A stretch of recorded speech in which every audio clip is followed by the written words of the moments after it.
Alright, the S25 Edge is here and it's definitely trying to turn heads. But does it actually deliver? Or is it just a really good looking phone that's a little too proud of itself? Let's break it down. First impression, it's thin, like suspiciously thin.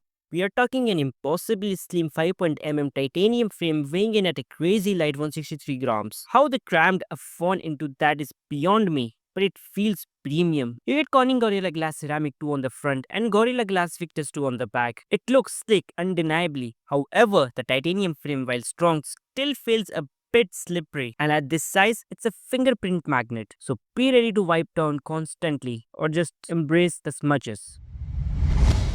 The display is a 6.7-inch QHD Plus AMOLED panel with a 120Hz adaptive refresh rate. Spec-wise, it's top-tier 1440 into 3120 pixel resolution, pushing around 513 pixels per inch. Everything looks vibrant, scrolling is smooth, and color pop like crazy. Under it, the S25 Edge packs the latest Snapdragon 8 Elite processor and a generous 12 GB of RAM. In terms of raw power, this thing flies. Apps open instantly, gaming is fluid, even on the highest setting, and multitasking feel effortless. There's no stutter, no lag. You get 256 GB or 512 GB of internal storage, which for most people is more than enough. However, it's still UFS 4.0 storage, which while fast isn't revolutionary. For a phone pushing these boundaries, some might have hoped for UFS 5.0. Even if the real world difference is marginal right now, it's a flagship, so it should be this fast, but it's not exactly setting new benchmarks compared to the other flagship.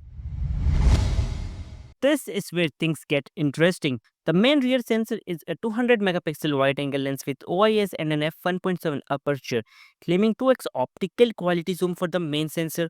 On paper, that's insane detail. In good lighting, photos are crisp, vibrant, and the dynamic range is impressive.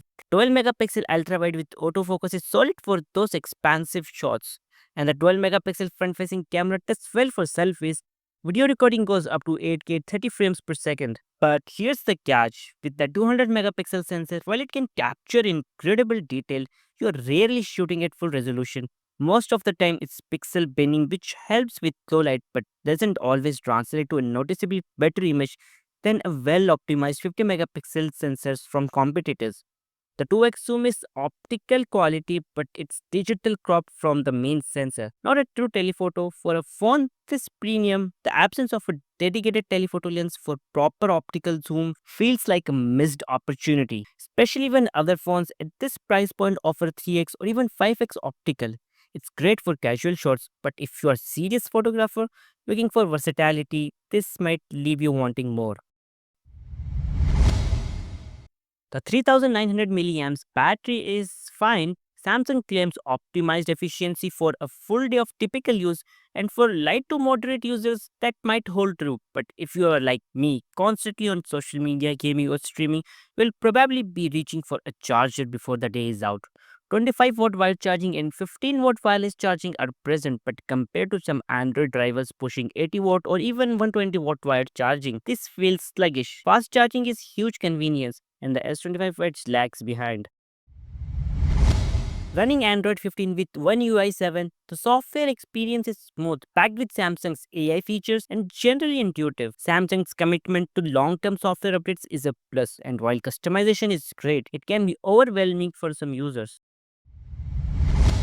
So the S25 Edge, it's a sleek, powerful device with generous screen and very capable main camera. It certainly delivers the premium experience, but the lack of dedicated telephoto lens, the average battery life, and the somewhat slow charging speed for its price point are noticeable shortcomings. It's an excellent phone, no doubt, but it's not perfect. It feels like a phone that prioritizes form factor over a few key functionalities. Is that trade-off worth for you? What do you think? Is the S25 Edge the game changer, or just another pretty face in the crowded flagship market? Drop your thoughts in the comments below.